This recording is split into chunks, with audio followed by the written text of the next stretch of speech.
آج پہلی شرط دیکھیں گے انشاءاللہ. پہلی شرط یہ ہے کہ جو بھی لین دین ہوگی وہ باہمی میوچل رضامندی سے ہونی چاہیے، کنسنٹ سے ہونی چاہیے. اس کے اندر کنسنٹ ہونا لازم ہے، کمپلسری ہے. اللہ سبحانہ تعالیٰ نے قرآن میں فرمایا، سورہ نساء سورہ 4 آیت نمبر 29، یا ایھا الذین آمنوا، اے ایمان والو، لا تاکلوا اموالکم بینکم بالباطل، اپنے مال کو آپس میں غلط طریقے سے مت کھاؤ. مطلب جو صحیح شرائط کو چھوڑ کر اگر کھائیں گے، غلط طریقے سے لیں گے، لا تاکلوا اموالکم بینکم بالباطل، اپنے مال کو آپس میں غلط طریقے سے مت کھاؤ، الا ان تکون تجارۃ عن تراض منکم، سوائے یہ کہ تم تجارت کرو آپسی باہمی رضامندی سے. تو اللہ سبحانہ وتعالیٰ نے ایکسیپشن بتایا کہ اگر ہم رضامندی اور کنسنٹ نہیں ہوگی تو یہ غلط طریقے سے ہم نے مال لے لیا کسی کا. تو اللہ سبحانہ وتعالیٰ نے منع کیا کہ آپس میں مال غلط طریقے سے مت کھاؤ، الا ان تکون تجارۃ عن تراض منکم، سوائے یہ کہ تم تجارت کرو آپسی رضامندی سے. رضامندی کیا ہے؟ کمپلسری ہے. دارقطنی کی صحیح حدیث ہے، اللہ کے رسول محمد صلی اللہ علیہ وسلم نے بتایا، لا یحل، حلال نہیں ہے، مال امرئ مسلم الا بطیب نفسہ، کسی بھی مسلم شخص کا مال حلال نہیں ہے سوائے اس کی رضامندی سے. مطلب مال جو ہے یہ بھی اس کا مال ہے. ایکچولی تجارت کا ڈیفینیشن یہ ہے، مبادلۃ المال بالمال بالتراضی، مال کے بدلے میں مال انٹرچینج کر رہا ہے رضامندی سے. یہ اس کا مال تھا، وہ 50 روپے آپ کا مال تھا، آپ نے 50 روپیز دیے، یہ آپ کا مال ادھر گیا، یہ اس کا مال یہاں آیا. تو یہ جو مال جو یہاں آیا صحیح طریقے سے آیا یا نہیں آیا، اس کے اندر پہلی شرط یہ ہے رضامندی.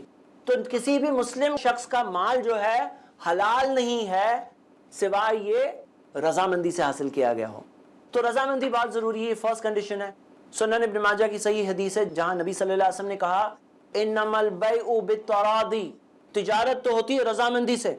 رضامندی کمپلسری ہے، رضامندی شرط ہے. اگر رضامندی نہیں ہے تو وہ مال غلط طریقے سے آیا. آئیے مثالیں دیکھتے ہیں کہاں کہاں یہ چیز نہیں فالو ہوتی ہے. مثال کے طور پر چاچا جی کی دکان ہے یا ماما کی دکان ہے، اب شخص پہنچ رہا ہے ماما کی دکان ہے وہاں، تو میں ایسے ہی لے سکتا ہوں.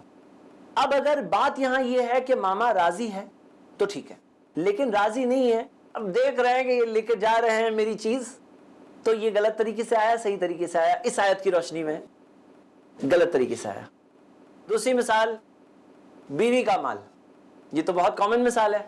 ہمارے معاشرے میں بہت سارے لوگوں کی سوچ یہ ہے بیوی کا مال اپنا ہی ہوتا ہے. بیوی کا مال ہمارا ہوتا ہے یا نہیں ہوتا ہے؟ بیوی کا مال ہمارا ہے یا نہیں ہے؟ کون کہہ رہا نہیں ہے؟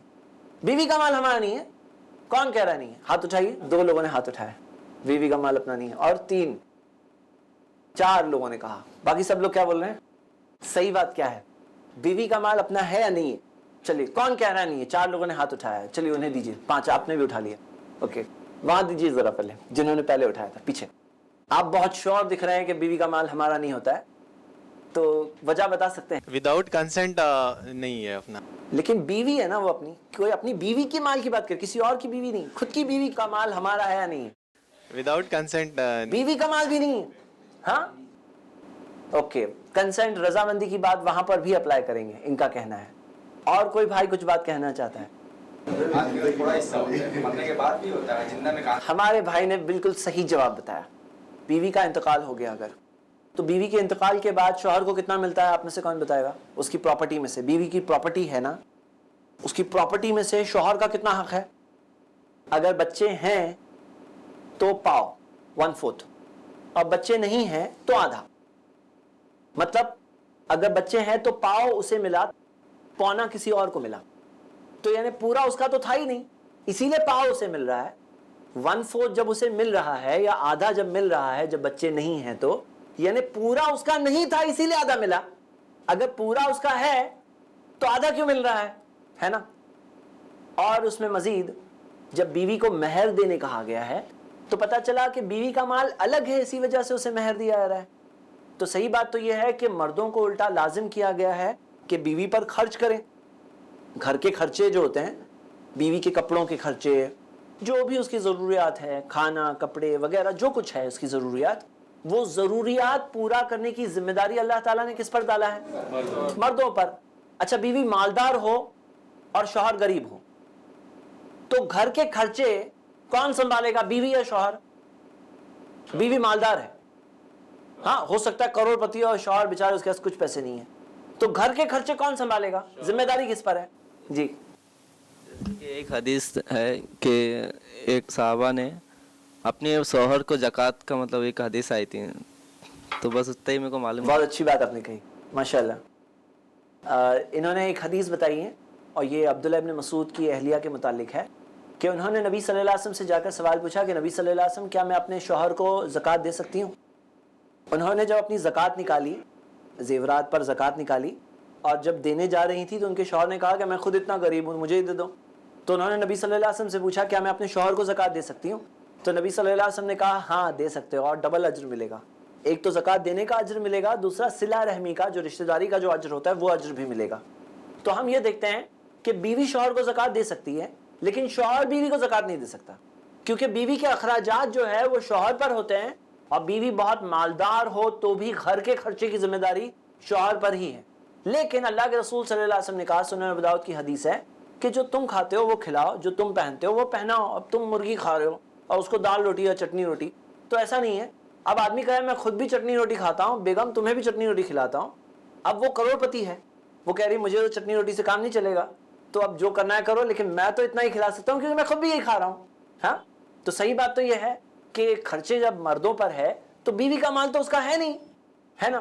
لیکن ہمارے معاشرے میں بہت سارے لوگوں کی یہ سوچ ہے کہ جیسے بیوی کا مال تو اپنا ہی ہوا، لیکن ایسا نہیں ہے۔ بیوی کا انتقال اگر اس کی زندگی میں ہو گیا تو بیوی کے مال میں سے 1/4 ملے گا یا آدھا ملے گا، وہ اتنا اس کا حق ہوگا زیادہ سے زیادہ۔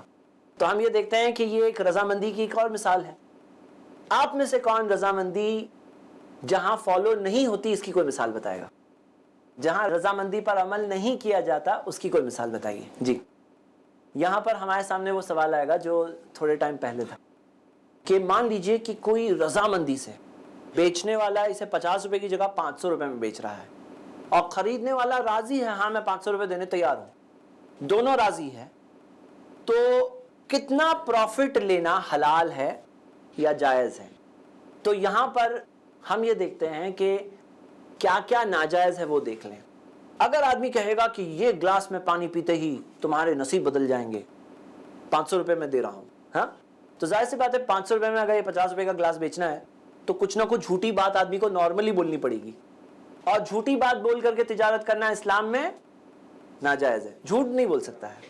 ہاں سچ بول کر کے 500 لے سکتے ہو، سچ بول کر کے، ہاں تو وہ ایک الگ بات ہے، ہم اس پر آ رہے ہیں۔ پہلی بات کہ جھوٹ بول کر کے نہیں لینا، دوسری بات یہ کہ بلیک مارکیٹنگ کر کے نہیں لینا، کیونکہ لوگ کیا کرتے ہیں بلیک مارکیٹنگ کرتے ہیں، آج کے زمانے میں اسے کارٹلائزیشن کہتے ہیں، کہ جو بھی سپلائی آ رہا ہے مارکیٹ میں اس کو روک دیتے ہیں، یا آپس میں کارٹل بنا لیتے ہیں، بولتے ہیں کہ دیکھو ایسا کریں گے، یہ فلاں چیز کی لوگوں کو ضرورت ہے، وہ ضرورت کی چیز کو روک کر کے بلیک مارکیٹنگ کر کے اس کا بھاؤ 50 کا 500 بنا دو، پھر اسے مارکیٹ میں انٹروڈیوس کرو۔ تو ہم دیکھتے ہیں کہ صحیح مسلم کی حدیث اللہ کے رسول صلی اللہ علیہ وسلم نے کہا کہ کوئی بھی ذخیرہ اس طرح سے بلیک مارکیٹنگ نہیں کرے گا۔ نبی صلی اللہ علیہ وسلم کی حدیث ہے، حدیث کے الفاظ اس طرح سے ہے، الا خاطی، سوائے خطا کار کے، صرف خطا کار اس طرح سے جمع کر کے پرائسز بڑھوائے گا اور پھر نکالے گا، وہی خطا کار کرنے والا ہے، نارمل انسان اس طرح سے نہیں کرنے والا، ایک اچھا انسان اس طرح سے نہیں کرنے والا۔ تو میرے بردرز اینڈ سسٹرز، یہ ایک ہم دیکھ رہے ہیں کہ پہلا قاعدہ جس میں لوگ توڑتے ہیں، کہ جس کے اندر اب یہاں رضامندی سے آدمی آ کے 500 دے رہا ہے، لیکن وہ ریئلی رضامند ہے؟ وہ تو مجبوری ہے نا اس کی۔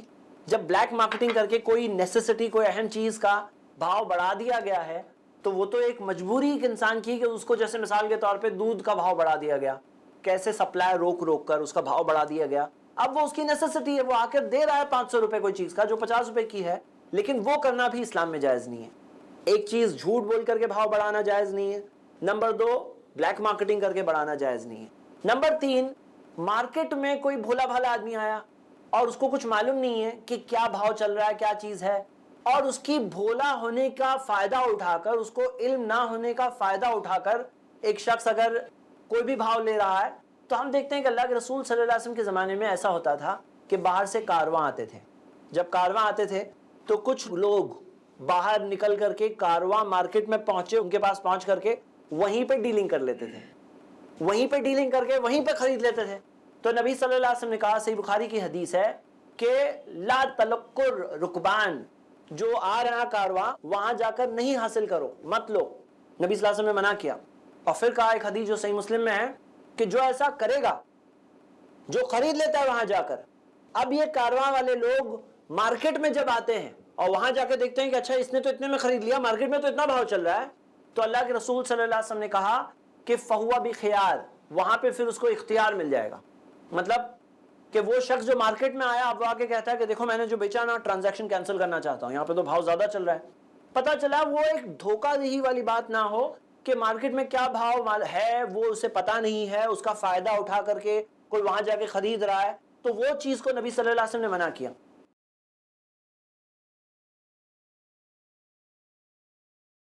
آج ہم دیکھتے ہیں کہ دنیا کی کئی کنٹریز، اب ریسنٹلی انڈیا کی بات ہے کہ 11 سیمنٹ کی بڑی کمپنیز کے اوپر بہت بڑا کروڑوں، ہنڈریڈز آف کروڑز کا فائن لگایا گیا. کیوں لگایا گیا؟ کیونکہ انہوں نے سب نے 11 نے مل کر کے کارٹل بنا لی اور سیمنٹ کے بھاؤ کو بہت بڑھا دیا. کئی کنٹریز ہے دنیا کی جو کارٹلز کے اوپر نوٹس رکھتے ہیں، واچ رکھتے ہیں کہ کہاں پہ کوئی کارٹل بن رہا ہے، کہاں پہ اس طرح سے بلیک مارکیٹنگ کی جا رہی ہے. اسلام کے حساب سے یہ چیز حرام ہے اور ہم مسلمز کو ایسی چیزوں میں پارٹیسپیٹ نہیں کرنا چاہیے، بھلے ہی دنیاوی طور پہ کسی کو فائدہ ہو رہا ہے، لیکن نبی صلی اللہ علیہ وسلم نے کہا یہ خطا کار ایسا کام کرے گا، نارمل انسان، صحیح انسان کو ایسا کام نہیں کرنا چاہیے. تو ہم یہ دیکھتے ہیں کہ یہ ایک مثال ہے بلیک مارکیٹنگ. یہ 3 چیزیں ہم نے دیکھی: جھوٹ بول کر کے بھاؤ نہیں بڑھانا ہے، بلیک مارکیٹنگ کر کے بھاؤ نہیں بڑھانا ہے، کسی کی اگنورنس کا، کسی کی جہالت کا فائدہ اٹھا کر کے اس چیز کا بھاؤ نہیں بڑھانا ہے. جو ہم نے مثال دیکھی کہ کارواں کے پاس سے جا کر پہلے سے خرید لینا، جسے آج کے زمانے میں ہم دیکھتے ہیں کہ فور سٹالنگ کہتے ہیں.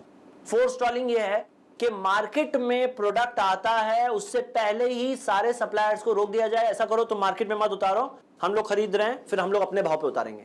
تو ہم دیکھتے ہیں کہ یہ چیز جو فور سٹالنگ جسے کہتے ہیں، جو کارٹلائزیشن کا فارم بھی لے لیتی ہے، یہ چیز کو ماڈرن لا بھی ریکگنائز کرتا ہے کہ پرابلم ہے. لیکن دیکھیے ہوتا کیا ہے، آج آپ جب انٹرسٹ کے متعلق ڈیٹا سنیں گے تو ایک سوال اٹھے گا کہ جب انٹرسٹ اتنی خطرناک چیز ہے، سود دنیا کی اکانومی کے لیے ایک بہت ہی خطرناک چیز ہے، جیسے کینسر ہوتا ہے جسم کے لیے خطرناک ہے، کوئی بھی نان مسلم ہو مسلم ہو کوئی بھی نہیں کہے گا کینسر ہونا بہت اچھی بات ہے، تو سود ایک دنیا کی اکانومی کے لیے ایک بہت ہی خطرناک چیز ہے. جب ڈیٹا ہم دیکھتے ہیں تو ایک سوال اٹھتا ہے کہ بھئی سود جب اتنا ہی خطرناک ہے تو دنیا کے انسان چھوڑ کیوں نہیں دیتے سود کا لین دین؟ اس کا آبویس آنسر یہ ہے کہ دنیا میں ویسٹڈ انٹرسٹ، پرٹیکولر جس کا انٹرسٹ ہو، پرٹیکولر جس کا پرسنل مقصد ہو، وہ لوگ ڈومینیٹ کر کے کنٹرول کرتے ہیں دنیا کی اکانومی کو، اس کے انچر پنچر ٹائٹ کرتے ہیں اور لوگوں کی تھنکنگ کو بھی کنٹرول کرتے ہیں کہ یہاں تک آ کے ان کے اوپر ظلم ہو رہا ہے. انہیں ایسا لگتا ہے کہ تمہارے پہ بہت اچھا ہوا، تمہیں تو بینک کی طرف سے لون دیا جا رہا ہے، ہاں تم بہت لکی ہو، تمہارا لون پاس ہو گیا، تو تم تو کتنے فارچونیٹ ہو. تو صحیح بات تو یہ ہے کہ کسی کی جیب چوری کی جا رہی ہے، کسی کے اوپر ظلم کیا جا رہا ہے، اس کو کہا جا رہا ہے تم کتنے خوشی کی بات ہے تمہارے لیے کہ تمہاری چوری ہو رہی ہے، یا تمہاری جیب کو چوری کیا جا رہا ہے اور کتنی خوشی کی بات ہے. یہ اس طرح کی سلیوری میں دنیا پہنچ چکی ہے. تو یہی بات ہے کہ فورس ٹرولنگ حالانکہ غلط ہے، لیکن بہت جگہوں پر یہ پھر بھی کامنلی ہوتا ہے، کیونکہ کئی لاز ایسے بھی ہیں جو اس کی سارے فارمز کو ایکسیپٹ نہیں کرتے ہیں کہ غلط ہے، لیکن اسلام نے اس چیز کو منع کیا ہے. لیکن اگر یہ ساری غلط چیزیں کسی نے نہیں کیا اور ایک پریفریبل چیز ہے، صحیح بخاری کی حدیث ہے کہ نبی صلی اللہ علیہ وسلم نے کہا اللہ رحم کرے اس تاجر پر سہمن اذا باع سہمن اذا اشترى، جو تھوڑی نرمی رکھتا ہے جب بیچتا ہے اور نرمی رکھتا ہے جب خریدتا ہے، تھوڑا نرمی کے ساتھ. ایک دم کچھ لوگ ہوتے ہیں نا بہت ہارڈ بارگینر ہوتے ہیں، ہاں بالکل رلا دیتے ہیں بیچنے والے کو، اور کچھ بیچنے والے ہوتے ہیں جو بہت ہارڈ ہوتے ہیں، بولے میں تو ٹس سے مس نہیں ہوں گا. تو نبی صلی اللہ علیہ وسلم نے کہا اللہ رحم کرے اس بیچنے والے پر جو تھوڑا نرمی برتتا ہے جب بیچتا ہے اور نرمی برتتا ہے جب خریدتا ہے. تو یعنی کہ وہ نرمی سے تو تھوڑا ٹکراتی ہے نا کہ 50 کی چیز 500 میں بیچیں، لیکن اسلام نے پروفٹ کے اوپر کوئی لمٹ نہیں رکھی ہے. یہ بات انڈرسٹوڈ ہے کہ کچھ بزنسز میں زیادہ پروفٹ کی ضرورت ہوتی ہے، کچھ بزنسز میں جسٹیشن پیریڈ لمبا ہوتا ہے، مطلب ویٹنگ ٹائم لمبا ہوتا ہے. کچھ بزنسز ایسے ہوتے ہیں جس کے اندر بہت زیادہ پروڈکٹ موو نہیں ہوتا ہے، جیسے لگژری گڈز ہوتے ہیں نا، اس کے اندر فاسٹ موونگ نہیں ہوتے ہیں، وہ سلو بکتے ہیں. اب اس کے اندر جب وہ سلو بکتا ہے تو ایک زیادہ پروفٹ کی ضرورت ہوتی ہے تاکہ وہ انڈسٹری سروائیو ہو سکے. اب جو لوگ یہ کہتے ہیں نا اتنا پروفٹ تو لینا حرام ہے، یہ ایسا کنکلوسیولی نہیں کہہ سکتے ہیں. ہاں بلیک مارکیٹنگ کرنا حرام ہے، ہاں جھوٹ بول کے بیچنا حرام ہے, ہاں کسی کی اگنورینس کا فائدہ اٹھا کر کے بیچنا حرام ہے, ہاں لوگوں کے ساتھ نرمی کرنا بیٹر ہے, لیکن پروفٹ کے اوپر لمٹ نہیں لگائی گئی ہے جس طرح سے لاس کی لمٹ نہیں ہے. کیا ہم کہہ سکتے ہیں کہ تاجر کو میکسیمم 10% لاس ہونا چاہیے, 15% نہیں ہوگا, یا 20% ہو 25% لاس نہیں ہو؟ تاجر کے لاس کی کوئی لمٹ نہیں ہے, اس کے پروفٹ کی بھی کوئی لمٹ لگانا قرآن و حدیث سے ثابت نہیں ہے. تو یہ چیز جو ہے, جو لوگ اس بارے میں تھوڑا کہتے ہیں وداؤٹ نالج, یہ بالکل درست نہیں ہے. آگے بڑھتے ہیں. ایک اور مثال مان لیجئے, کسی نے آپ کے پاس کوئی امانت رکھی, کہ جیسے مثال کے طور پر یہ میرے 10,000 روپے ہے, تھوڑا سنبھالنا, ہاں امانت ہے میری. کسی نے آپ کے پاس امانت رکھی, چاہے وہ کسی شخص کا ہو, چاہے وہ کسی ٹرسٹ کا ہو, چاہے وہ کسی انڈیویجول کا ہو, چاہے وہ کمپنی کا ہو, چاہے وہ باس کا ہو, کسی نے امانت رکھی 10,000. اب وہ امانت جو ایک شخص کے پاس آئی, اسے کچھ ضرورت آ گئی. اب ضرورت آ پڑی تو کیا وہ پیسے لے کر اپنی ضرورت کے لیے خرچ کر سکتا ہے سامنے والے کی اجازت کے بغیر, جب اسے پتا ہے کہ اسے جب بھی ضرورت ہوگی نا تو میں دے دوں گا کہیں نہ کہیں سے ایڈجسٹ کر کے, اسے جب بھی ضرورت ہوگی 10,000 چاہیے نا, 10,000 اس نے رکھا تھا, میں دے دوں گا, لیکن ابھی مجھے ضرورت ہے تو میں تھوڑا یوز کر سکتا ہوں یا نہیں کر سکتا ہوں؟ اس آیت کی روشنی میں بتائیے. ہاں آیت کی روشنی میں کیا ہے؟ صحیح بات آپ کو پتا ہے, جیسے کہ کلیئر ہے کہ نہیں کر سکتے. اگر کرنا ہے تو اسے کہو کہ 10,000 آپ رکھ رہے ہیں نا, امانت کے طور پر مت رکھو, قرض کے طور پر رکھو, آپ مجھے قرض دے دو. زبیر بن عوام رضی اللہ عنہ کے بارے میں یہی ملتا ہے کہ زبیر بن عوام بہت امانت دار تھے, اور لوگ ان کے پاس اپنی امانتیں سنبھالنے کے لیے رکھتے تھے کہ ہمارا ایسے پیسے سنبھالو, ہماری یہ چیز سنبھالو. تو وہ کہتے تھے میں کوئی امانت نہیں لینے والا, اگر مجھے دینا ہے نا تو قرض کر کے دو, قرض بنا کر کے دو, قرض کا ڈاکیومنٹ بنا کے لو. تو زبیر بن عوام کے پاس بہت سارے لوگوں کے پیسے ڈپازٹ ہوتے تھے, اور وہ قرض کر کے لیتے تھے اور اسے بزنس میں انویسٹ کرتے تھے کہ جب بھی چاہیے میں قرض واپس لوٹا دوں گا, قرض بنا کر کے لیا ہوں, قرض واپس لوٹا دوں گا. یہاں تک آ کے جب ان کا انتقال ہوا تو بہت سارے کریڈیٹرز تھے. عبداللہ بن زبیر جب لسٹ دیکھتے کہ اتنے سارے لوگ کریڈیٹرز ہیں, پتہ نہیں کیا ہونے والا ہے, لیکن وہ بتاتے ہیں کہ جب انہوں نے بیچ دیا ساری جو ان کی پراپرٹیز وغیرہ بیچ کر کے جب سارے کریڈیٹرز کو پے کیا, تو زبیر بن عوام رضی اللہ عنہ کی جو 4 بیویاں تھیں تو ایک ایک بیوی کو بہت سارا حصہ ملا. یہ بیوی کا حصہ کتنا ہوتا ہے آپ کو معلوم ہے؟ وراثت میں بیوی کا حصہ اگر بچے ہیں ہاں تو 1/8 ہوتا ہے, 1/8, اور 4 بیویاں ہیں تو 1/8, 1/8 میں 4 حصے ہوں گے, اس 1/8 کے اندر 4 ہوں گے. وہ 4 بیویوں کو جو ملا تو بہت بڑی بڑی پراپرٹی ملی. کیوں؟ وہ کیا کرتے تھے کہ لوگوں سے جو پیسے لیتے تھے تو اسے قرض کے طور پر لے کر خود انویسٹ کرتے تھے, اور انویسٹ کر کے جو پروفٹ کماتے, اور سامنے والا جب قرض مانگتا تو واپس دے دیتے. تو امانت کے طور پر رکھی گئی ہے تو اس کے اندر رد و بدل کرنے میں اجازت لینی پڑے گی. کیوں اجازت لینی پڑے گی؟ کیونکہ امانت ہے, اور جب اجازت ہم لے لیں گے تو تب قرض بن جائے گی. قرض کے اندر رد و بدل کر سکتے ہیں. جب ایک بار کسی نے آپ کو قرض دے دیا, اب آپ کیا کرتے ہو وہ آپ کا لک آؤٹ ہے. امانت کسی نے رکھی ہے, وہ امانت چاہے 10 روپے کسی کے پڑے ہیں, اس کے اندر رد و بدل کرنا ہے, اس کو یوز کرنا ہے, تو اس کے اندر اس کی اجازت لینی ہوگی. تو یہ ہمیں ایک قاعدہ دکھ رہا ہے اس چیز کے تحت. اچھا اب ایک اگلا سوال. کئی بار ایسا ہوتا ہے کہ بھاؤ بڑھتے آتے ہیں چیزوں کے بھاؤ, اور بھاؤ جو سپیڈ میں بڑھتے ہیں تو لوگ کہتے ہیں کہ گورنمنٹ کو ایسا کرنا چاہیے, پرائس پہ لمٹ لگا لینی چاہیے کہ کاندا جو ہے انین یہی بھاؤ میں بکے, اس سے زیادہ میں نہیں بکے, اور فلاں جو ہے فلاں چیز اتنے میں بکے, اس سے زیادہ میں نہیں بکے. اب یہ پرائس فکس اگر کر دیا جائے, ذرا تھوڑا سوچیے کہ مان لیجئے مثال کے طور پہ کوئی بھی پروڈکٹ ہو, یہ پروڈکٹ ہے گورنمنٹ نے فکس کر دی, اس کو تم 50 روپے سے اوپر میں بیچ ہی نہیں سکتے. اب جو تاجر ہے وہ 50 میں ہی بیچ سکتا ہے کیونکہ گورنمنٹ نے فکس کر دی, اس کو اس سے زیادہ میں نہیں بیچ سکتے. اب وہ 50 میں بیچے گا, تو کیا یہ فورس کرنا اس کی رضامندی کے اصول سے ٹکرا رہا ہے یا نہیں ٹکرا رہا ہے؟ ہاں ہے نا. ایک بار نبی صلی اللہ علیہ وسلم کے زمانے میں چیزوں کے پرائس بہت بڑھنے لگے, تو صحابہ نے نبی صلی اللہ علیہ وسلم سے کہا, نبی صلی اللہ علیہ وسلم آپ پرائسز پہ فکس کنٹرول کیوں نہیں لگا لیتے کہ پرائس اس سے زیادہ نہیں بڑھنا چاہیے, فکس کر دو, اس سے زیادہ بھاؤ نہیں بڑھنے چاہیے. تو اللہ کے رسول صلی اللہ علیہ وسلم نے کہا, سنن ابی داؤد کی صحیح حدیث ہے, کہا کہ اللہ ہے جو قابض بھی ہے باسط بھی ہے, مطلب سمیٹنے والا بھی ہے اور پھیلانے والا بھی ہے, اور رزاق ہے, اور اللہ ہے جس کے کنٹرول میں یہ پرائسز کا معاملہ ہوتا ہے.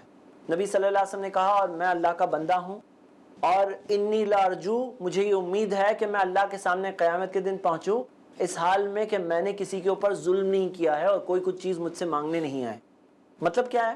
صحابی تو کہہ رہے تھے آپ پرائسز فکس کیوں نہیں کر دیتے ہیں, اور نبی صلی اللہ علیہ وسلم جواب یہ دے رہے ہیں کہ میں یہ امید کرتا ہوں کہ میں قیامت کے دن اللہ تعالیٰ کے سامنے اس حال میں جاؤں کہ میں نے کسی پر ظلم نہیں کیا. پتا چلا کہ یہ ظلم ہے. ہاں بلیک مارکیٹنگ کو روکنے کے لیے جو گورنمنٹ کو سٹیپس لینے پڑیں گے وہ ایک الگ بات ہے, لیکن پرائس کنٹرول ایک دوسری ایکسٹریم ہے. بلیک مارکیٹنگ ایک ایکسٹریم ہے جس کے اندر بلیک مارکیٹنگ کے ذریعے بھاؤ بڑھا دیے جاتے ہیں, اور پرائس کنٹرول ایک دوسری چیز ہے جس کے اندر بھاؤ فکس کر دیے جاتے ہیں. اب وہ مارجن جو اس کا جو معاملہ ہے, جو پرائسز جو ہے ڈیمانڈ اینڈ سپلائی سے طے ہونی چاہیے. جب ڈیمانڈ زیادہ ہوتا ہے سپلائی کم ہوتا ہے تو بھاؤ بڑھنے لگتے ہیں, جب سپلائی زیادہ ہو جاتا ہے ڈیمانڈ کم ہو جاتا ہے تو بھاؤ کم ہونے لگتے ہیں. ہاں تو ہم یہ دیکھتے ہیں کہ یہ قابض اور باسط کون ہے. سورہ بقرہ کی آیت نمبر 245 ہے. اللہ ہے جو بڑھاتا بھی ہے, سمیٹتا بھی ہے, ٹائٹ بھی کر دیتا ہے حالت کو اور وسیع بھی کر دیتا ہے حالات کو. تو جو سپلائی اینڈ ڈیمانڈ کس کے ہاتھ میں؟ اللہ کے ہاتھ میں. اللہ تعالیٰ کی مرضی سے یہ چیزیں پیدا ہوتی ہے. ہاں اگر لوگ اس میں دخل کر رہے ہیں, لوگ اس کے اندر انٹرفیئرنس کر رہے ہیں اور خود سپلائی کو آرٹیفیشلی ریسٹرکٹ کر رہے ہیں, جیسے آج بہت سارے ایسی دلائل ہے جس سے ہم یہ بات دیکھیں گے کہ کس طرح سے کئی چیزیں ہیں, کس طرح سے دودھ کتنا بہا دیا جاتا ہے, کس طرح سے امریکن گورنمنٹ خود اپنے فارمرز کو کنٹینیوسلی پیسے دیتی ہے رینٹ فار لینڈ کے نام میں, کہتی ہے کہ آپ کنٹینیوسلی مت اگاؤ. کیوں؟ تاکہ سپلائی اور ڈیمانڈ کا وہ مینٹین رہے اور پرائسز مینٹین رہے انٹرنیشنل مارکیٹ میں. کیوں؟ کیونکہ ہم دیکھتے ہیں کہ اللہ تعالیٰ نے اتنا رزق رکھا ہے زمین پر, اتنا رزق کہ جیسے افریقہ میں جو سوانا کا جو ریجن ہے وہ ریجن کے اندر تقریباً 16% کلٹیویشن میں ہے.